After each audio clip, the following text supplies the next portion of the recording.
வணக்கம். நம்ம நான்வெஜ் சமையல் என்ன பார்க்க போறோம்னா சோறு பொங்காம வெரைட்டி ரைஸ் தான் பண்ண போறோம். அதுக்கு சைட் டிஷ் கூட தேவையில்லை, அந்த அளவுக்கு சூப்பரா ஒரு வெரைட்டி ரைஸ் தான் பண்ண போறோம். அதுக்கு சின்ன மிக்ஸி ஜார் எடுத்து வச்சுட்டு ஒரு 50 கிராம் உடச்சக்கடலை பொரிகடலை 50 கிராம் சேர்த்தாச்சு. சேர்த்துட்டு இது நல்லா பவுடர் பண்ணி எடுத்துட்டு வந்துடுவோம்.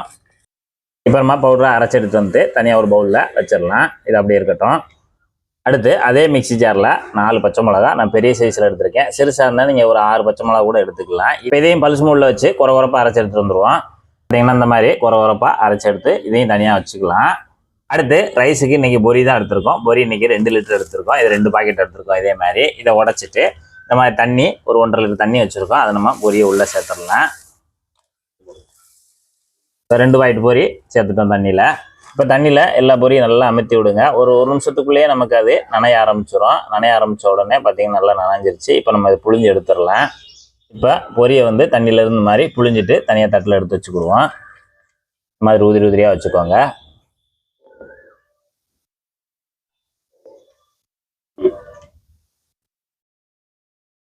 அடுத்து ரைஸ் பண்ண போகிறோம். ரைஸ் பண்ணதுக்கு இந்த மாதிரி கொஞ்சம் அகலமான கடாய், பெரிய கடாயை எடுத்து வச்சுட்டு அடுப்பை வச்சு சூடாகிட்டு இருக்கு. எண்ணெய் ஒரு டேபிள் ஸ்பூன் சேர்த்துக்குவோம். சமையல் நீங்கள் எதனாலும் சேர்த்துக்கோங்க. அடுத்து பார்த்தீங்கன்னா ஒரு 1/2 டீஸ்பூன் கடுகு உளுந்து, 1 டீஸ்பூனு சமையல் கடலை பருப்பு, ஒரே ஒரு காஞ்ச மிளகாய் எடுத்து நம்ம தாளிப்பில் உள்ள சேர்த்துடலாம். கடுகு எல்லாமே நல்லா பொரிஞ்சு வரட்டும்.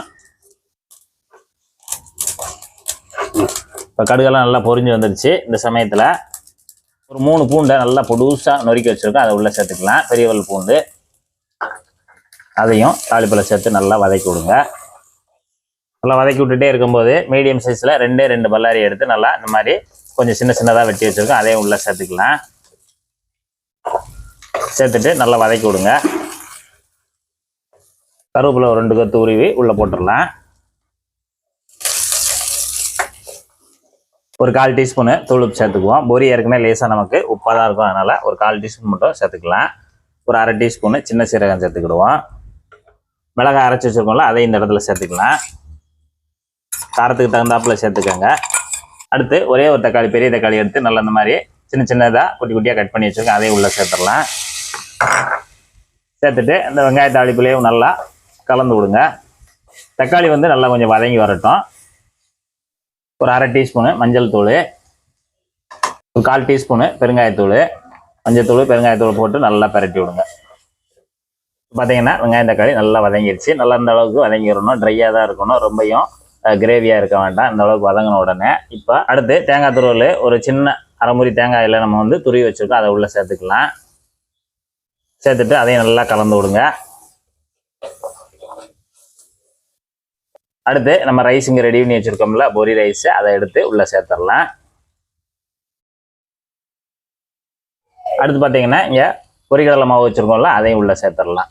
இந்த இடத்துல நீங்கள் பொரி இல்லைன்னா, இந்த இடத்துல நம்ம வடித்த சோறு இருந்துச்சுன்னா அதை கூட நீங்கள் சேர்த்துக்கலாம். அந்த பொரி இருந்துச்சுன்னா இந்த மாதிரி பொரி போட்டு செய்யுங்க. இல்லைன்னா வடித்த சோறு இருந்துச்சுன்னா அதெல்லாம் உதிரியாக வச்சுட்டு அதை இதில் போட்டு செஞ்சலாம், நல்லாயிருக்கும். போட்டு நல்லா கலந்து விடுங்க. அடுப்பு மீடியத்தில் வச்சுக்கோங்க. இப்போ நமக்கு பார்த்தீங்கன்னா பொலுன்னு எப்பயும் போல் வடித்த சாதம் எப்படி ரைஸ் மாதிரி நல்லா பொலுன்னு இருக்கும், அந்த டைப்பில் வரும். அவ்வளோதான். கலந்து விட்டுட்டு நம்ம ஸ்டவ் ஆஃப் பண்ணிடுவோம். மல்லித்தலை கொஞ்சமாக கட் பண்ணி வச்சுருக்கோம், அப்படியே தூவி விட்டுருங்க. இப்போ நமக்கு சோறு பொங்காமலே சூப்பரான ஒரு ரைஸு அருமையாக தயாராகிருச்சு. அவ்வளோதான், சாப்பிட ஆரம்பிக்கலாம்.